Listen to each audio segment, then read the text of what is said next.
गुरु कबीर की साखी है।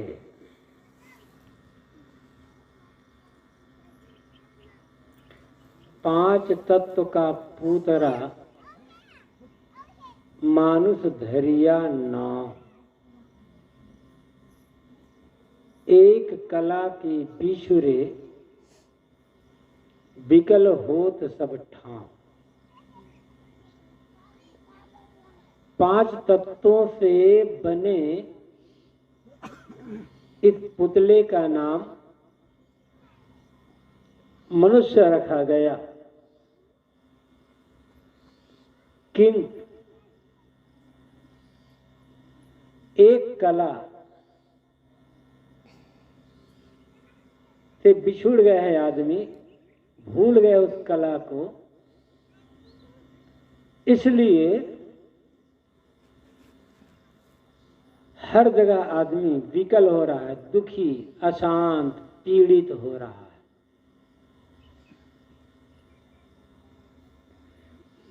पांच तत्वों से, जिन्हें मिट्टी, पानी, आग, हवा, आकाश कहते हैं, इन्हीं पांच तत्वों से मनुष्यों का शरीर बनता है और इन्हीं पांच तत्वों से कीड़े मकोड़े, पशु पक्षियों का भी शरीर बनता है। और कहना ये चाहिए, जो कुछ हम देखते हैं दुनिया में,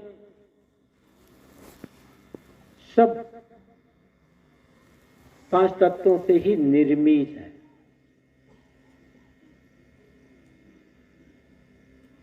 इनसे बाहर और कुछ है नहीं। केवल एक तत्व से कुछ नहीं बनता,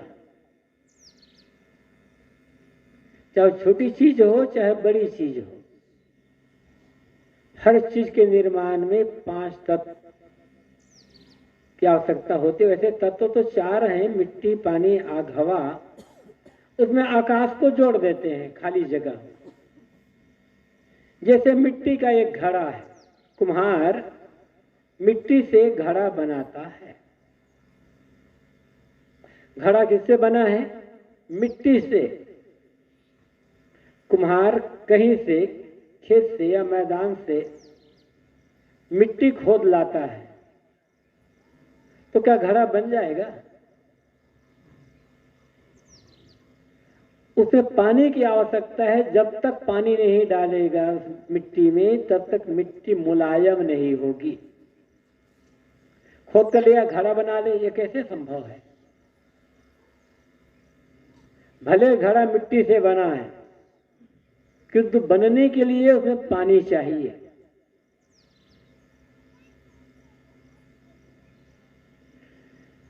पानी जब पड़ेगा मिट्टी में तो मिट्टी मुलायम हो जाएगी,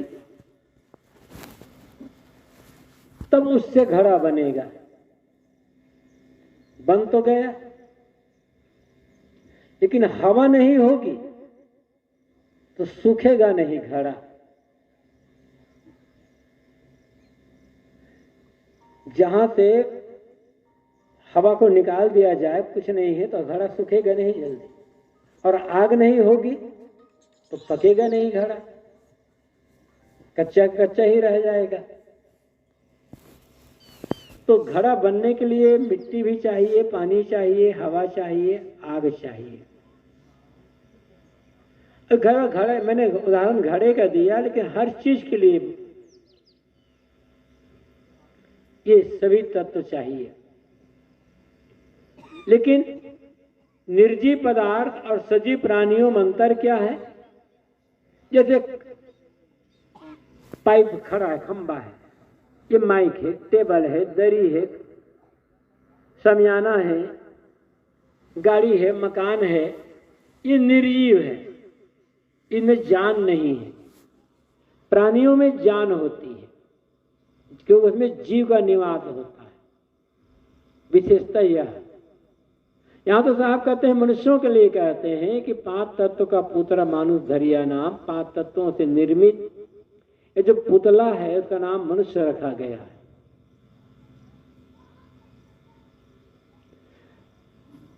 मनुष्य दुनिया का सर्वश्रेष्ठ प्राणी माना गया है। लेकिन साहब कहते हैं, ये कला से बिछुड़ गए है आदमी, और हर जगह दुखी हो रहा है, व्याकुल हो रहा है। दुनिया में जितना दुखी मनुष्य है उतना दुखी कोई प्राणी नहीं है, कोई प्राणी नहीं है। और मनुष्य दुनिया का सर्वश्रेष्ठ प्राणी माना गया है, किंतु सबसे बड़ा प्राणी, सबसे बुद्धिमान प्राणी होते हुए भी दुखी कितना है आदमी? हद दुखी, हद दुखी। और इतना दुखी है आदमी कि दुख के कारण कई मनुष्य जहर खाकर, फांसी लगाकर, आग लगाकर, ट्रेन में कूदकर, ट्रेन के आगे कूदकर आत्महत्या कर लेता है। रहने को मकान है, खाने पीने की चीजें हैं, परिवार है, बाल बच्चे, खेत खलिहान है, फिर भी आदमी दुख से पीड़ित होकर के आत्महत्या करता है। ये गली गली घूमने वाले जो कुत्ते हैं उनके पास क्या है? न मकान, न खाने का ठिकाना, न सोने का ठिकाना, कुछ भी नहीं है। एक छोटी सी चिड़िया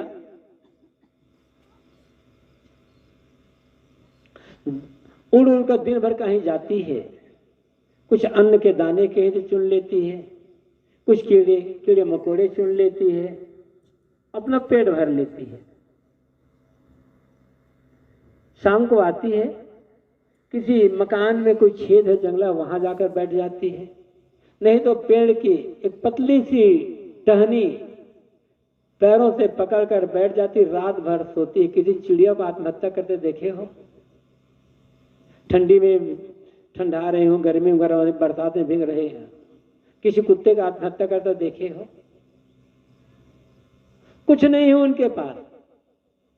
जो जानवर आप पालते हो, गाय है, भैंस है या अन्य जानवर है, उनकी व्यवस्था तो आप कर लेते हो। ये जंगल के पशुओं की व्यवस्था कौन करता है? मैंने उदाहरण तो चिड़िया का दिया, कुत्ते का दिया, और ऐसे तमाम जानवर हैं। क्या हो उनके पास? कुछ भी तो नहीं है। कल क्या खाएंगे कोई ठिकाना नहीं है। और आदमी के पास सब कुछ है, फिर भी आत्महत्या कर रहा है। क्यों? एक कला, विवेक की कला।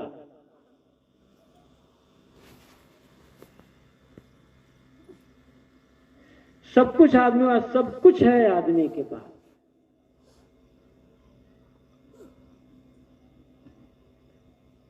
बढ़िया मकान है, बढ़िया बिस्तर है, बढ़िया गद्दा है, बढ़िया कमरा है, पंखा चल रहा है, गर्मी दिन है तो कूलर चला लिया, एसी चला लिया, रात भर बदल रहे हैं करवट, नींद नहीं आ रही है। और अनेक ऐसे लोग होते हैं जिन्हें नींद की गोली खानी पड़ती सोने के लिए। आपके घर के गाय ने कहा, मालिक नींद नहीं आ रही है, कि नींद गोली दे दो।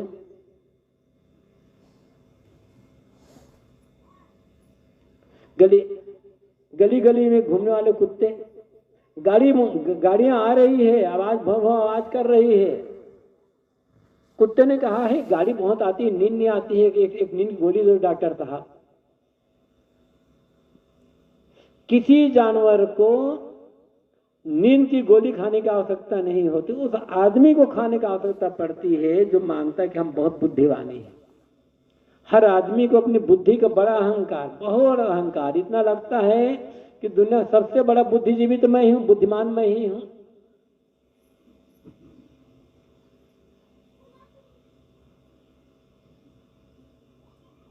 बहुत समझदार आदमी, बहुत समझदार आदमी, सब कुछ है।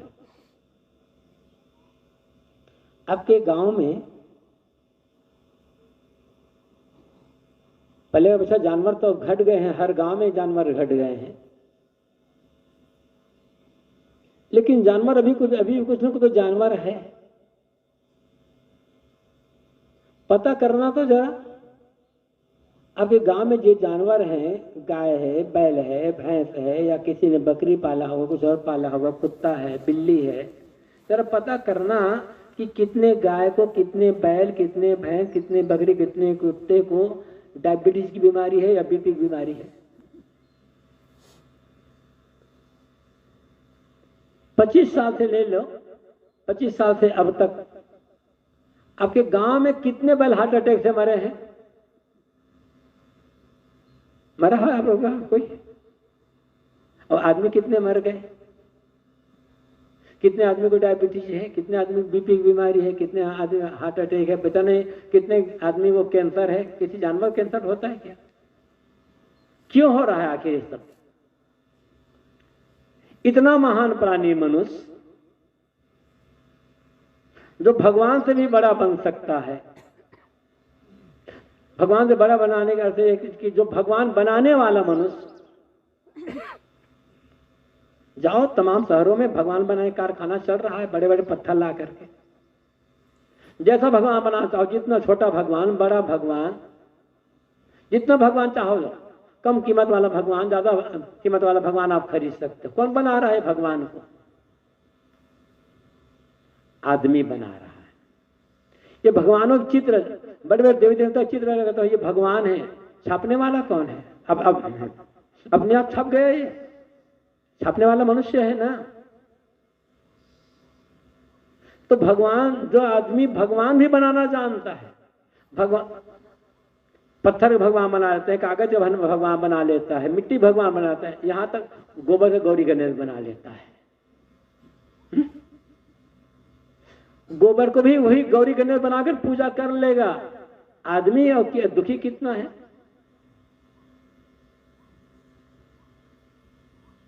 सब कुछ बनाने वाला आदमी अपनी कीमत भूल गया है,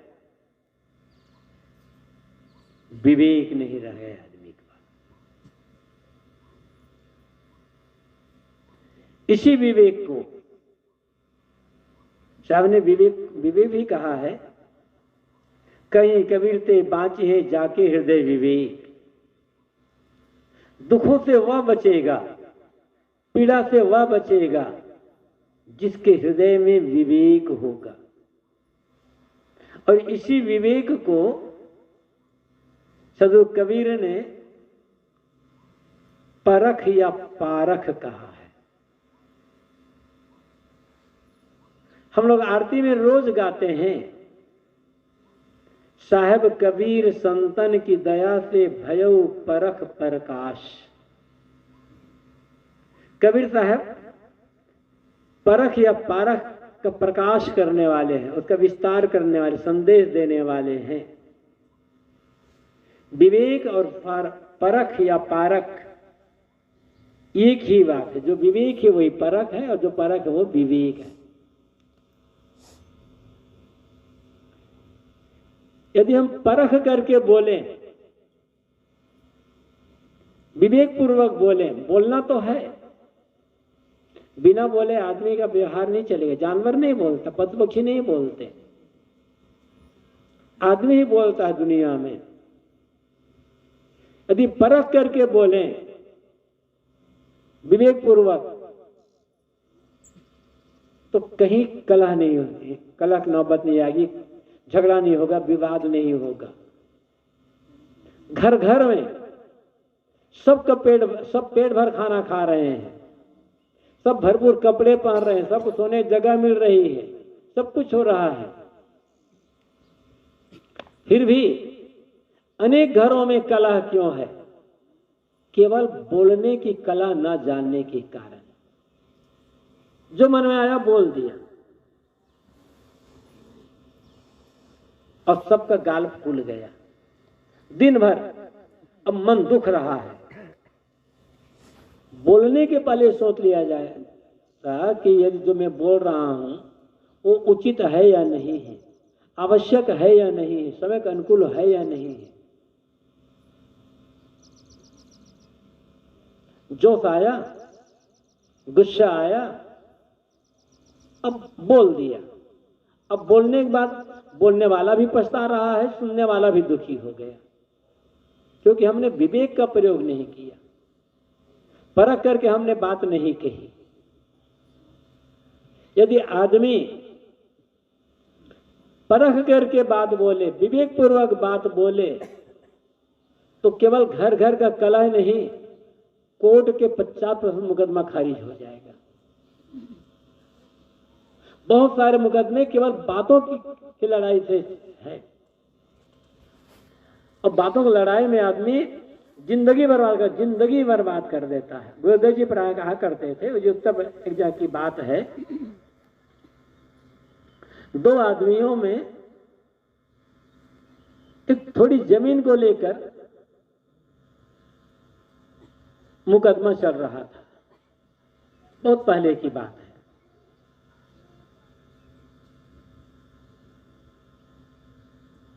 पच्चीस साल मुकदमा चल रहा था दोनों में, और उस समय 75 हजार रुपए दोनों का खर्च होता। कई बहुत पहले बात, आज तो 75 हजार कोई बड़ी बात नहीं है।